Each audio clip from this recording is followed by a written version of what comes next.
এই ছাত্ররা অহিংস পদ্ধতিতে 12 বছর ধরে আন্দোলন করছে। আমি মনে করি বাংলাদেশের ইতিহাসে নয়, পৃথিবীর ইতিহাসে বিরল। আমি মনে করব যে এত দীর্ঘদিন থেকে একটা আন্দোলন নিয়ে রাজপথে কোন ছাত্র সংগঠন পড়ে থাকার ইতিহাস আমি খুঁজে পাচ্ছি না। আমরা কিন্তু রাজপথে থেকে বারবার হুমকি দিয়েছি, এবং আমি নিজে 37 বার গ্রেপ্তার হয়েছি।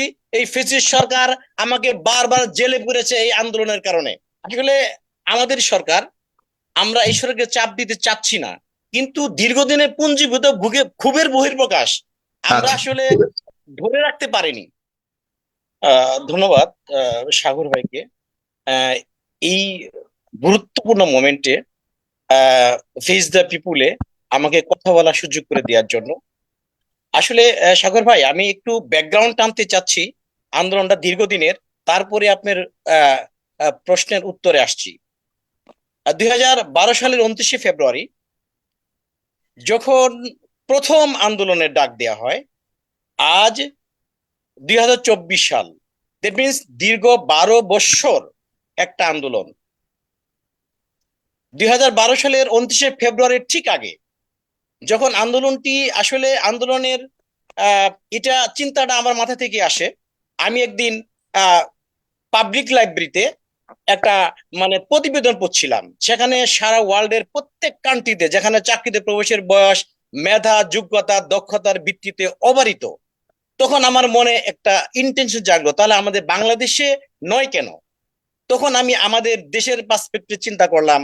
আমাদের সেশন জোট আছে, আমাদের ছাত্ররা ছাত্র আহ, রাজনীতি করে, বহির্বিশ্বে তা নেই। এবং আমি যখন ঢাকা ইউনিভার্সিটিতে পড়ি তখন সেশন জোট ছিল, এখনো আছে। আমি 2.5 বছর আমার লাইফ থেকে চলে যায়। তখন আমি চিন্তা করলাম যে 2.5 বছর আমার লাইফ থেকে নাই, এর জন্য তো আমি দায়ী নই, এর জন্য রাষ্ট্রযন্ত্র দায়ী।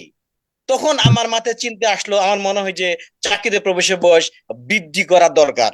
আমার ব্যক্তি বয়জন থেকে আমি আন্দোলনটা শুরু করেছি। প্রথম শুরু করেছি কিভাবে? আসলে প্রথম কোনো নতুন কিছু কিছু থিম, এটা আসলে এস্টাবলিশ করা অনেক টাফ। তারপরে আমি কিছু লিফলেট নিয়ে টিএসসি তে 100 টাকা একটা টুকাই গিয়ে দিয়েছি, দিয়ে বলছি তুমি এটা প্রচার করো, আর আমরা দেখি আসলে মানুষের রেসপন্সটা কি হয়। যখন উনি প্রচার করতে থাকলো, ওই লিফলেট গুলা বিলি করতে থাকলো, তখন আমরা রেসপন্স পেলাম, হ্যাঁ এটা তো যৌক্তিক।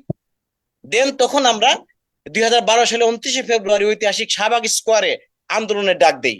এবং বাংলাদেশের ইতিহাসে, হ্যাঁ, প্রথম শাহবাগ অবরোধ করি আমরা এই 35 আন্দোলন কেন্দ্রিক। এবং এই দীর্ঘ 12 বছর, 12 বছরের ইতিহাসে 75 বার মহান জাতীয় সংসদে 35 কেন্দ্রিক প্রস্তাব এসেছে, কিন্তু সেই ফেসিস্ট সরকার আমাদের এই প্রস্তাবগুলা গ্রান্টেড করেনি, আমাদেরকে রিফিউজ করেছে। এবং এই 12 বছরে 5 বার জনপ্রশাসনের সাংসদীয় স্থায়ী কমিটি এই দাবিটি সুপারিশ করেছে, কিন্তু মন্ত্রণালয় এটা অ্যাকসেপ্ট করেনি। এবং 2018 সালে প্রত্যেক রাজনৈতিক দল তাদের নির্বাচন ইস্তিহারের দাবিটি রেখেছিল, এবং আওয়ামী লীগ সহ প্রত্যেক রাজনৈতিক দল এবং আওয়ামী লীগের নির্বাচন ইস্তিহারে ছিল এই 35 দাবিটি। কিন্তু তারা নির্বাচিত হওয়ার পরে আমাদের সাথে বেইমানি করে, আমাদের সাথে বিশ্বাসঘাতকতা করে, কিন্তু তারা এই দাবিটি দেয়নি। আমরা কিন্তু রাজপথে থেকে বারবার হুমকি দিয়েছি, এবং আমি নিজে 37 বার গ্রেপ্তার হয়েছি। এই ফ্যাসিস্ট সরকার আমাকে বারবার জেলে পুরেছে এই আন্দোলনের কারণে।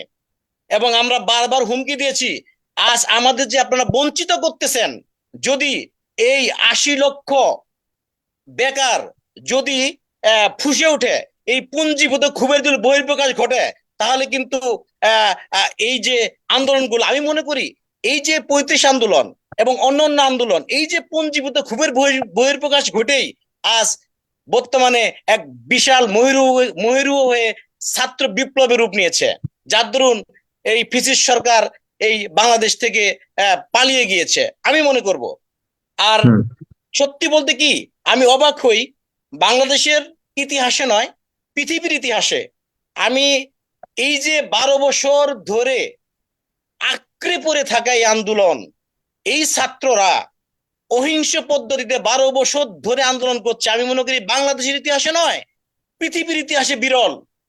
আমি মনে করব যে এত দীর্ঘদিন থেকে একটা আন্দোলন নিয়ে রাজপথে কোন ছাত্র সংগঠন পড়ে থাকার ইতিহাস আমি খুঁজে পাচ্ছি না। হুম। আর আমি মনে করব যে আজ দেখুন, জি, একটু ছোট করে বলবেন। তার মানে আপনারা ইতিহাস তো বললেন, এখন এটার যৌক্তিকতা কি? বাংলাদেশে তো আপনার অনেক বেকার, বাংলাদেশের এই যে টাইম ফ্রেমটা কেন করা হয়েছে, আপনার আপনার কি সেটা জানেন কিনা? কারণ হলো সবাই যেন চাকরিতে সুযোগ পায়।